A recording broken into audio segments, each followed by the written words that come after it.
Welcome people of the World Wide Web. So it is another movie review video. So for this weekend I have gone to see The Flash. And yes, so was this film like a stroke of genius? Did it strike like lightning and it's a constant reminder, you know, or was it over in a flash and I'd just forgotten about it? Let's go. So I'm going to go over a little bit of roughly what the film happens about, not giving too much away. There is supposedly an after credit scene and I missed it. I googled it and it said there wasn't one. It did seem to be there is.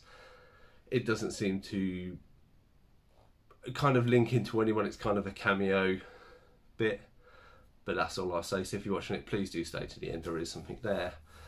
So yeah, anybody who hasn't kind of seen the trailer or anything, you kind of get the gist of what's going on.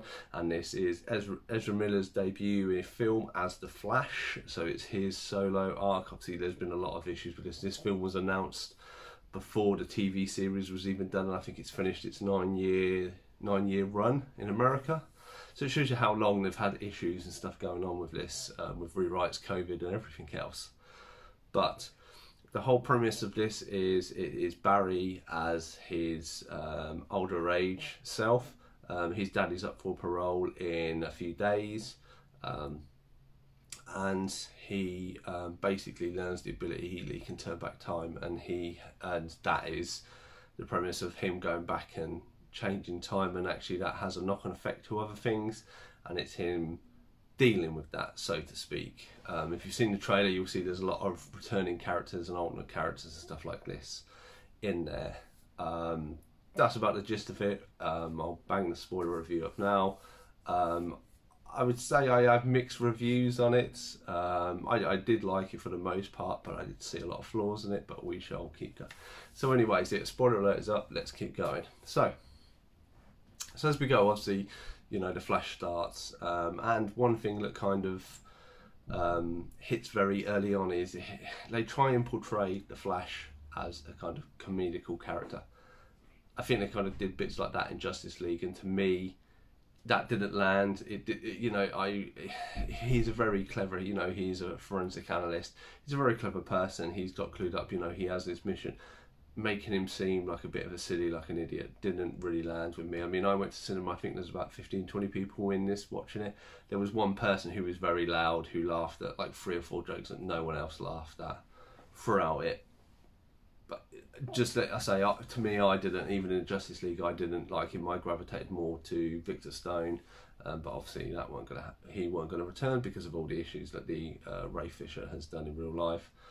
But that's by the by, we're getting off. Anyway, so Barry has this, so this is how it kind of starts off. He's trying to prove his dad's innocent, and he's got an appeal court, and that's kind of what the first few days of the film lead up to. In between that, he obviously starts, and he's ends up helping Bruce, and this is where I say he helps Bruce. There's like a hospital that there's ground collapsing, and then part of the building collapses, and there's loads of babies and other stuff comes out of it.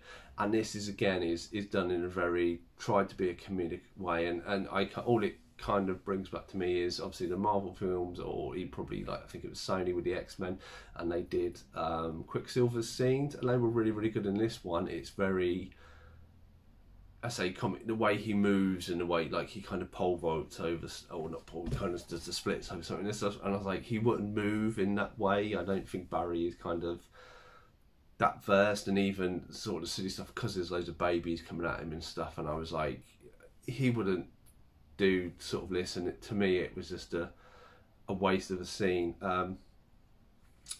Some of the CG seemed a little bit off with it as well, very much when you see Barry in the suit. There are certain bits around the suit and stuff that didn't seem quite right. There's a scene where he's run from I think Star City to Gotham, as I assume it. They don't have signs up as far as I can tell, but I'm assuming it's Gotham because Batman.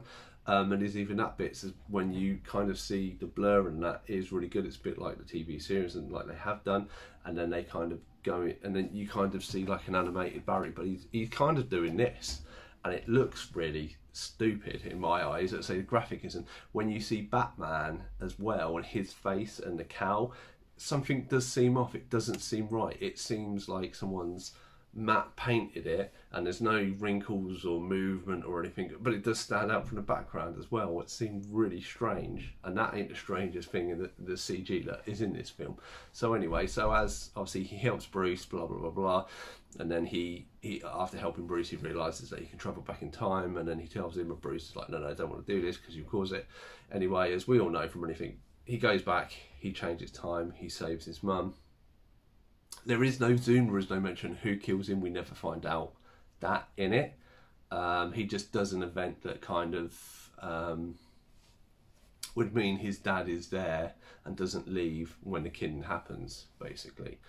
So when he goes back and changes this, he then goes back to the normal time. But as he's going back, this mysterious creature in the Speed Force punches him out, and he punches him out into an age of when Barry is actually a teenager and his mum's alive. And this is where then you see he has he meets him kind of a younger self of him, but he's not got powers, he's not gone down the road he has gone.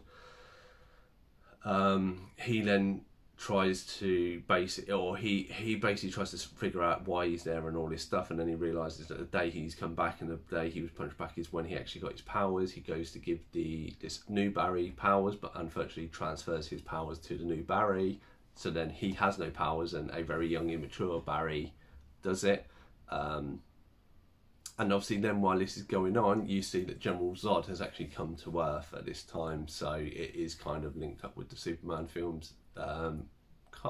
Or it's linked up with the story of them, but it's done like, I think this is more, it doesn't say the time, so I don't know what, probably it's early 2000s when Man of Steel was. Anyway, so...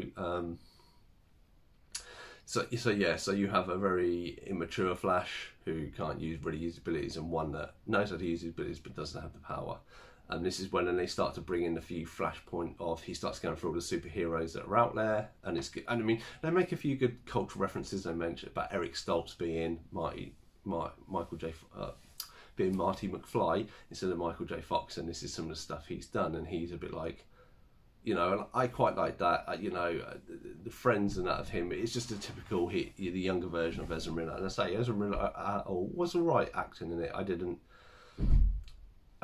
mind him. There was just a few bits here and there that I thought needed to be done better, and stuff around him. Anyway, so he goes trying to find the Justice League. He can't find any of them except for Bruce Wayne. Goes to Bruce Wayne's mansion, and there is obviously Michael Keaton. He then convinces Michael Keaton, because obviously they realise that possibly Kal-El was in Russia, but it's not, it's obviously Supergirl.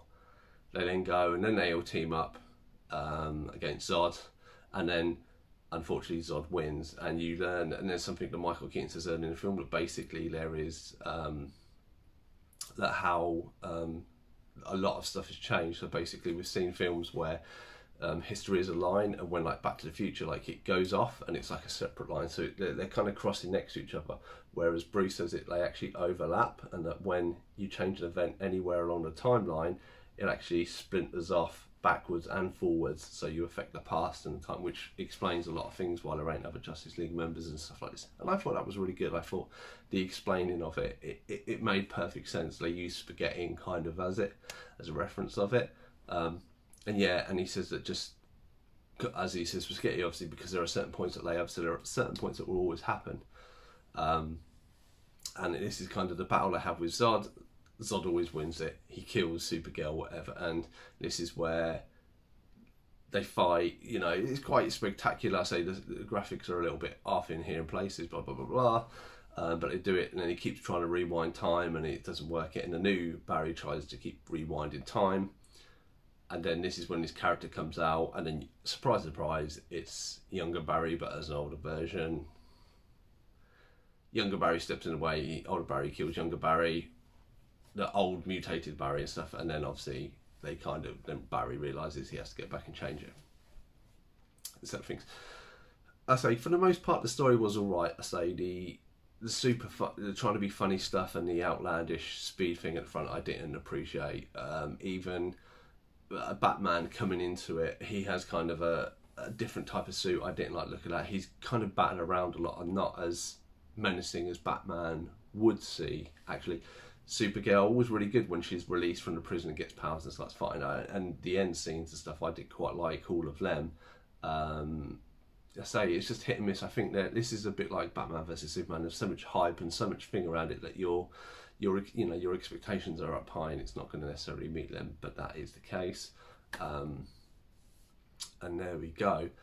Yeah, a few of the other bits, as he's travelling through time, he goes into this sphere, and I like the method they did. But when he's in this sphere, everything outside of it is computer generated.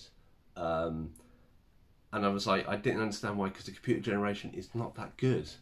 Especially for, and I'm like, why didn't you just have the actors and actresses sit there and 3D scan them, or 3D, have a camera on them, and then just do that, and then lock that into a computer? They've kind of taken what they've known, created these images, but really not brilliant, not the graphics that you would expect, especially from a DC, a very expensive film. I say, and there was a few other bits that it just seemed like it's bad. It's like we are taking a step back on CG now. It's like there's so much CG out there, and CG is coming through, and that there must be loads of companies doing it. And they're like, well, this big company are charging like 2 million to animate it, but we've got this other company who will do it for 100,000, and that we're getting 100,000 version of their graphics or something, because so many more people would do it. Whereas in the past it was only like 1 or 2 companies, and they would do, they were excelling in what they were doing. I don't know. I say maybe it's budget, maybe it's a lot of other things. I don't know. But yeah, I say there are a lot of other cameos of other people from different stuff, and I don't want to spoil anything there. And I've not spoiled how the end films are, and I've not seen the extra things, so I'm not going to say what happens in detail. I'm just going to say overall, I did like the film. I rate it 6 out of 10. I did like Ezra Miller. I did really like Keaton's returning. I didn't mind the story overall. I say I did like Cara Zor-El, and some of the other cameos were good. And there was even when you see different worlds, and there's a Nicolas Cage reference, and people will absolutely blow their minds for that one. I thought that was really good and touching. But yeah, I think a lot of expectations were trying to push it up here, and it came in as a 6. It's an average film. It's not the best DC film. It's certainly not the worst film. I would happily watch it again. But there are elements, I say, very in the beginning bit, and trying to make him funny and just stupid, and there's a few other bits that just don't work for me. But anyway, that's my movie review of The Flash. Hope you're enjoying the channel. Otherwise, I'll see you in the next one.